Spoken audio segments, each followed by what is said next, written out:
Hello guys and welcome to my channel. My name is Elizabeth and in today's video I would like to share with you some tips on how to learn any piece quickly and efficiently. So let's get started. So the first tip has to do with the scanning of the environment.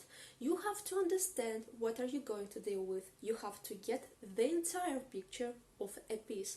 That means that you should watch and listen to someone else's performance, but the performer must be a good and talented one. It's such a rare thing that at current age there is no need to go out from house at all to listen to music. You don't need to go to the store and buy discs or vinyls or tickets to go to the Philharmonic and listen to a piece being played. Only with one click you have an instantaneous access to infinite source of media. Isn't it great? So it will help you to get to the mood. Except of the fact that you will get impressed, encouraged and motivated, you will also notice some things which you wouldn't do on your own.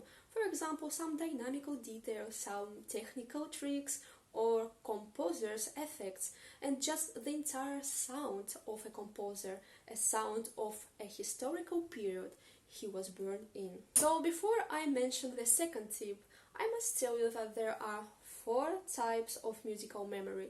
There are conceptual memory, visual memory, oral memory, and guess what? Muscle memory. So there are many people, and I once used to be one of them, who prefer involve in the process of learning a piece only one type of memory, and usually the last one, the muscle memory, which is actually a fatal mistake. A very bad practice. You will ask me why and I will tell you. Imagine you are going to play a piece on the public or record yourself on a video. Sometimes it may provoke you to become a little bit stressed and nervous. And believe me, any subtle sound or noise, or not necessary at all, just the understanding that you are being watched may interrupt you. And that will be a fail. At that moment, you won't understand where were you playing, where were you stopped, and why this happened. And that happened because the piece is not fully loaded into your brain. This piece is well played by your hands.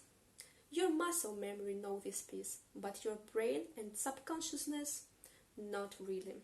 That's why muscle memory is unsafe and unreliable type of memory. So briefly, as you understood, the second tip has to do with conceptual memory, and here comes the musical subject called analysis. In case if you are not a student of musical college or conservatoire, there is no reason to become disappointed.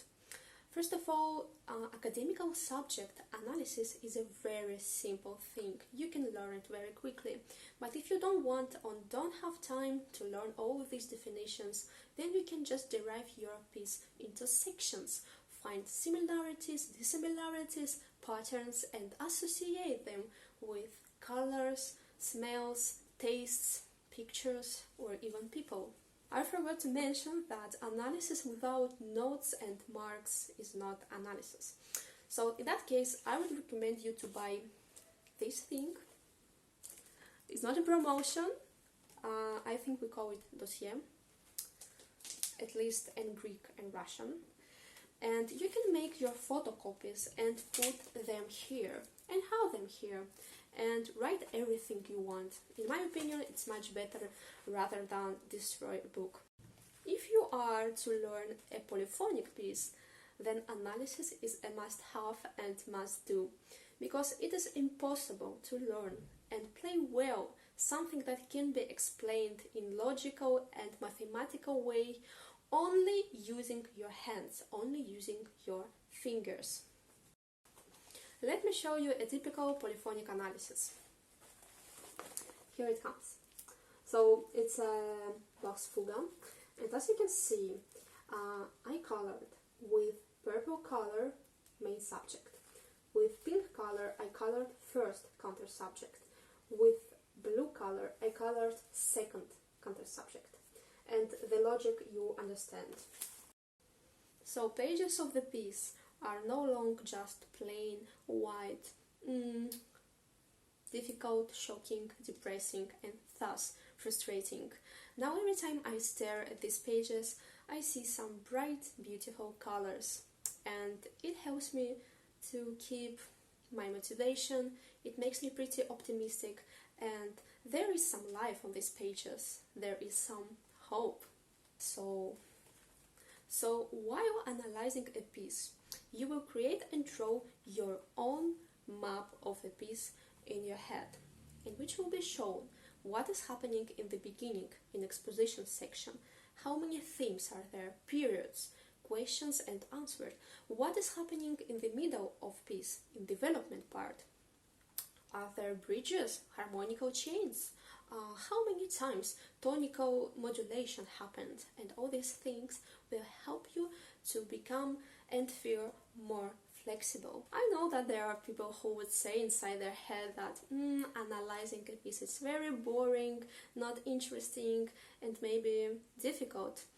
But I have some good news for you. There are lots of sources on the web, especially on YouTube.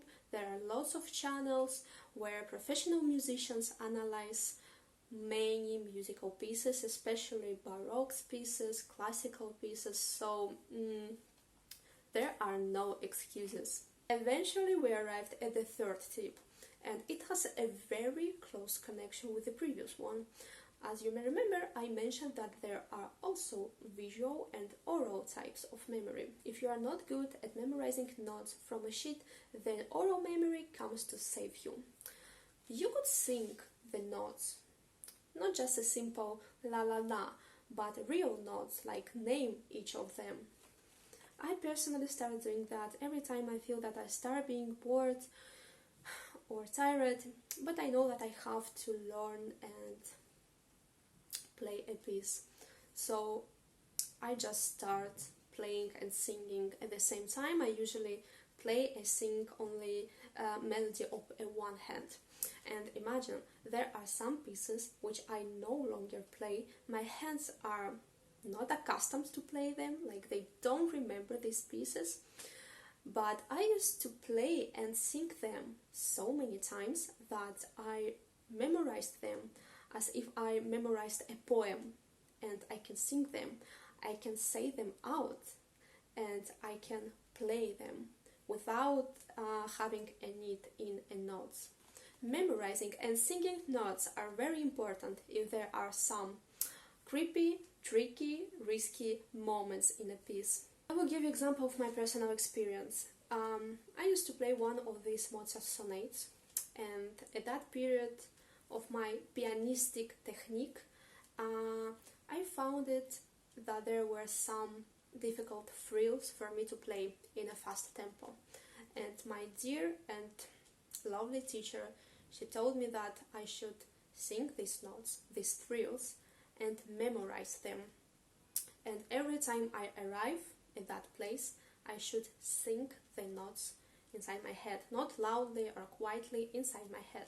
Unfortunately, initially I didn't follow her gold and precious advice, but I came up with it on my own after some days, some weeks, and oh my god, I saw a result. And it helped me. I didn't make mistakes anymore and didn't stop at those frills. So if you have some difficult and dangerous moments in a piece, then I highly recommend you to sing the notes and learn them by heart. And the fourth tip says that you should record yourself. And I promise that you will find lots of interesting stuff about your performance and your personality as well. I used to play some pieces which my teacher didn't like the way I interpreted them.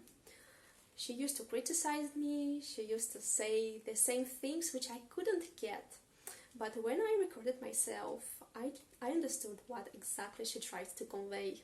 No need to tell that it was really awful, a completely shortage of dynamics and musical meaning. So I watched it with a broken heart, with my aching ears, being disappointed and wanting to suicide. But then I understood that it's okay, that I found it, because I would continue playing so badly. So I fixed it, I worked on it very hard, and my teacher was satisfied at the end. I also noticed that while performing some pieces, especially the Bach's ones, I used to move. Like, I literally used to dance.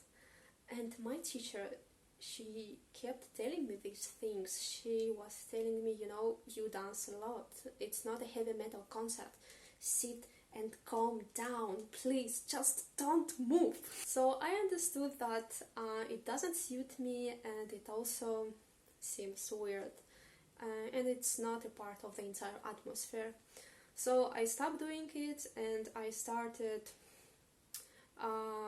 caring about my posture, about the way I sit, I move, and all these things.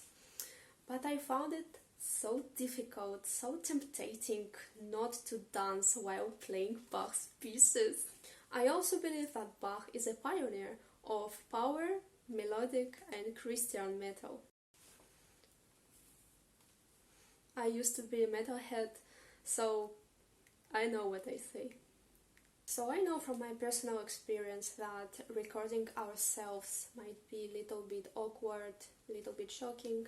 You might become stressed and shy, because again, it is not the fact that you are being watched, but there is a thing, a camera, which makes you believe that you must perform a piece perfectly.